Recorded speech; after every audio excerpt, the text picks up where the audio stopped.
Hello, my name is Michaela Collins Mackenzie and I am the Peak CEO. Hi, I'm Melodie Crumlin and I was the Chief Exec of the charity from 2000 to 2019. So Melodie, let's go back to the start, October 2000. As you know, at that time the Church of Scotland put resource in terms of a worker. That worker was me. In fact, I remember rocking up to the Gallowgate and you're one of the first young people that I met.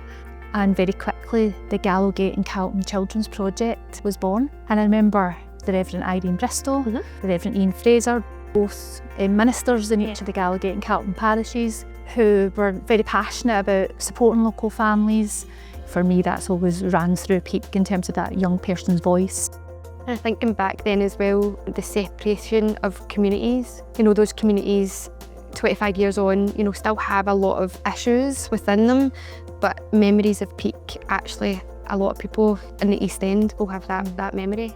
I talk about Peak as if it's a person. In some way, it's been like that good adult role model for many. 25 years, but it's been a pivotal moment for you.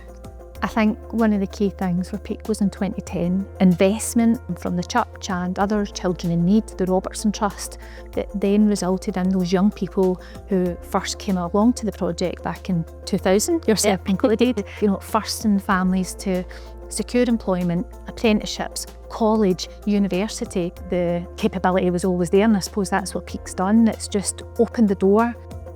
When you think way back to the beginnings. I remember bringing in some fruit and a child said to me, "Melodie, what's that?" And I was like, "Oh, it's a pear." A child had never seen a pear before. Just as we took a group to the theatre, you might have been on that theatre trip, to the King's Theatre, loads of us in a big bus for the Gallowgate. And one of the wee boys said to me, "Melodie, what's it like? Is it like a giant telly?" Just that kind of, because he'd never been to a theatre, so he didn't know what to expect. Lots of first time experiences that their wee minds are, will forever remember that. So 25 years, right? What's going to happen over the next 25 years? What's the vision?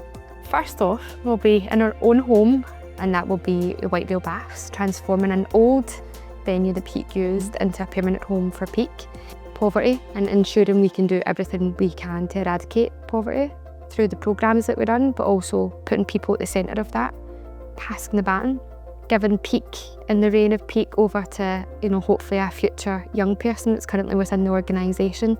I think that's very important for Peak's story, given the experience that I've had. It's only right to be able to pass that baton back to someone within Peak. It wasn't the minister used to sing, I used to sing something about possibilities. I just sang everywhere we go. People always ask us who we are. Yeah. So we tell them we're for Peak. They might be Peak. And I'm sure that song will continue for the next 25 years. Yeah. On behalf of Peak, I would like to thank all of our supporters, our investors, our funders, and people who have supported Peak's journey over the last 25 years. You have made this happen. Unfortunately, 1 in 4 children in Glasgow are still living in poverty. With your help, we can make a difference. With your help, we can change and improve their lives.